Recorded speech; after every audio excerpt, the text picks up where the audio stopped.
Claudin, locale per palati fini e buongustai, dove si mangia, si beve e si respira bird, Collio e Quay.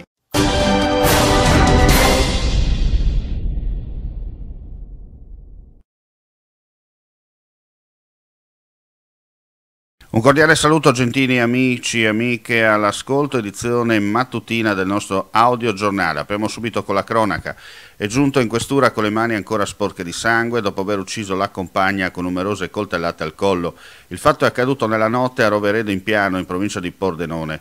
La vittima aveva 34 anni, l'omicida uno in meno. L'uomo è stato arrestato con l'accusa di omicidio volontario pluriaggravato. Secondo quanto si è appreso dagli agenti dell'Ufficio Prevenzione Generale e Soccorso Pubblico della Volante e della Mobile di Pordenone, si sono immediatamente recati nell'ambito dell'indicazione dell'uomo, dove hanno trovato il cadavere a terra della donna. Sul posto è giunto poco dopo anche il pubblico ministero di turno, Federico Facchin, che, completati i primi accertamenti, ha arrestato l'uomo per il reato di omicidio volontario pluriaggravato. In corso l'interrogatorio presso gli uffici della questura.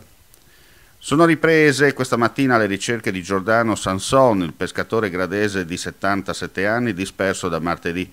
La barca era stata ritrovata abbandonata a 5 miglia al largo di Grado, davanti al Banco d'Orio. Al setaccio tutta la laguna fino alle foci del fiume Tagliamento. Sul posto la Guardia Costiera e i Vigili del Fuoco con il nucleo sommozzatori. Visita in municipio a San Vito al Tagliamento del nuovo prefetto di Pordenone, Domenico Lione, da pochi giorni insediatosi ufficialmente. Per il sindaco di Bisceglie è stata l'occasione giusta per porre sul tavolo uno dei temi forti su cui l'amministrazione comunale è impegnata da tempo, la realizzazione del nuovo istituto penitenziario. Durante l'incontro il primo cittadino ha rinnovato l'appello perché si arrivi a dare una risposta in merito accelerando l'iter relativo del nuovo carcere. La nostra rimane una forte volontà nel dare piena disponibilità affinché tale progetto veda presto pieno compimento. Il prefetto ha raccolto l'istanza e ha assicurato l'impegno in tal senso. Controlli a tappeto nella notte a Trieste e provincia da parte delle forze dell'ordine per verificare il rispetto delle misure restrittive per contenere la diffusione del Covid. Sono state 697 le persone controllate, di queste 6 sanzionate.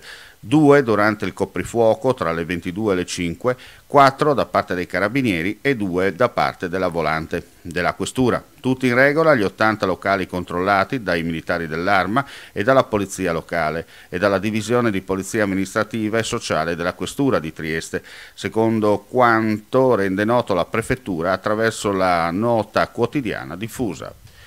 Una notizia che ci è appena giunta in redazione: un operaio di 63 anni è rimasto gravemente ferito nella notte mentre stava operando su una macchina utensile. Per causa in corso di accertamento la mano è finita sul rullo schiacciata.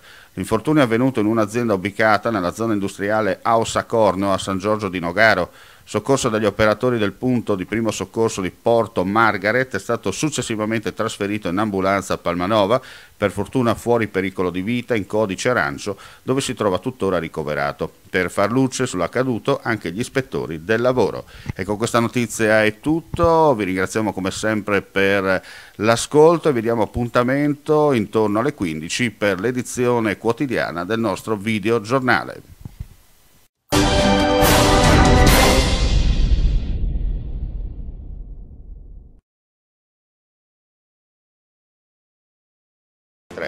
Claudin, locale per palati fini e buongustai, dove si mangia, si beve e si respira bird, Collio e Quay.